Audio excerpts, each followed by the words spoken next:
Hey y'all, in the South, the holidays are such a busy time. Luckily, they're a few weeks away and I have a few tricks up my sleeve to save me time later this holiday season. We're gonna make cheese straws that make perfect hostess gifts, the best ever chocolate chip cookies that are perfect for Santa, and I'm gonna share with you my family's secret recipe for lasagna that we eat every year on Christmas Eve. Let's get cooking and start saving time for the holidays.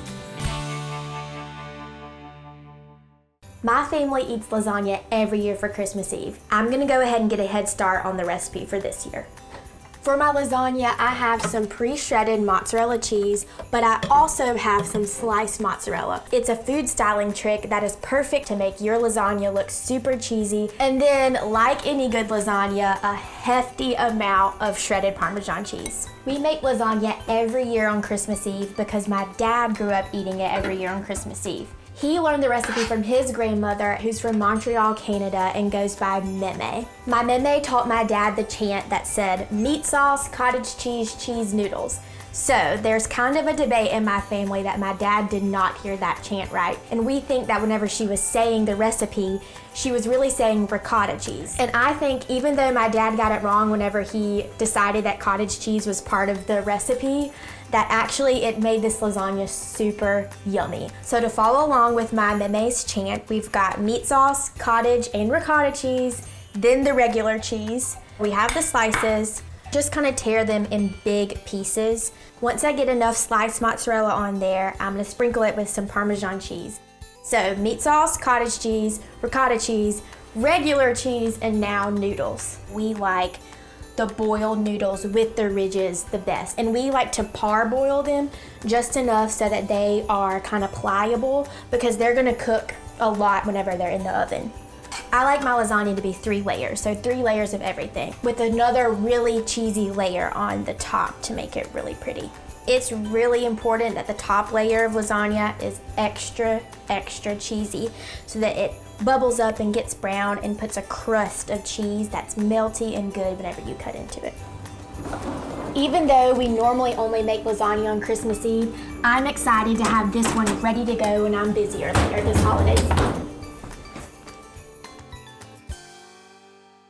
Y'all, cheese straws are perfect for making ahead for the holidays because they make great hostess gifts. I'm gonna grab my baked cheese straws out of the freezer and show you how to make a simple, quick, and easy hostess gift. The reason I love cheese straws for hostess gifts is because they're quintessentially Southern and so easy to whip up. When I know I'm about 30 minutes out for leaving for my Christmas party, I go in the freezer, pull out my cheese straws, and get my craft paper out. I'll grab 10 or so cheese straws and one of my cute little Dollar Tree ornaments.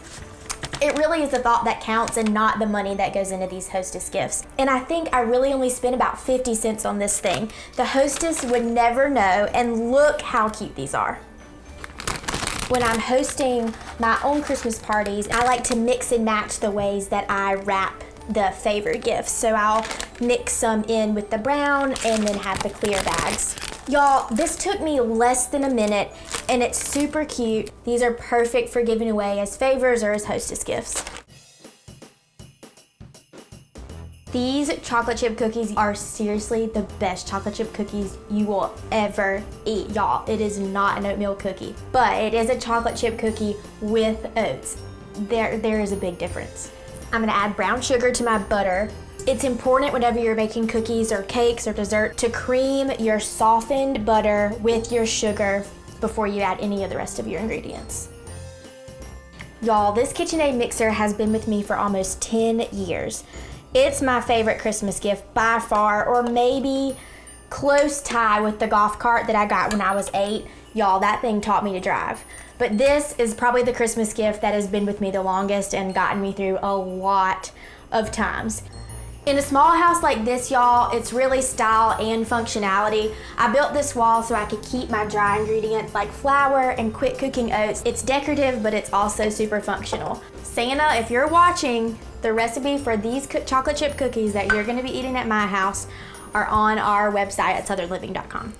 With my mixer going on low speed, I'm gonna put my flour in gradually. You don't wanna overmix this because you're gonna mix it again when you add your chocolate chips. Another secret to these chocolate chip cookies, y'all, is the mixture of 2 types of chocolate. This is about 12 ounces of bittersweet chocolate, but I also like to put in the semi-sweet. So, mixture of bittersweet and semi-sweet. I think this is the perfect balance for the perfect chocolate chip cookie. One final stir for my chocolate chips.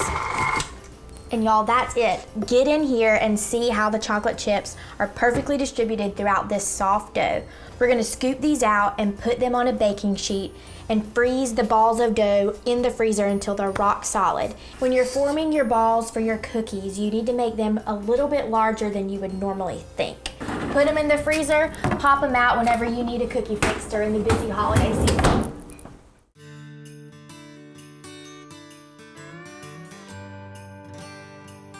Y'all, today has been a busy day getting ready for the holidays, but I've got a lot of great things in the freezer ready to pull out for any time. I went ahead and snuck a cookie that I'm gonna enjoy now that I can relax and know that my holidays are gonna be a breeze. Bye, y'all.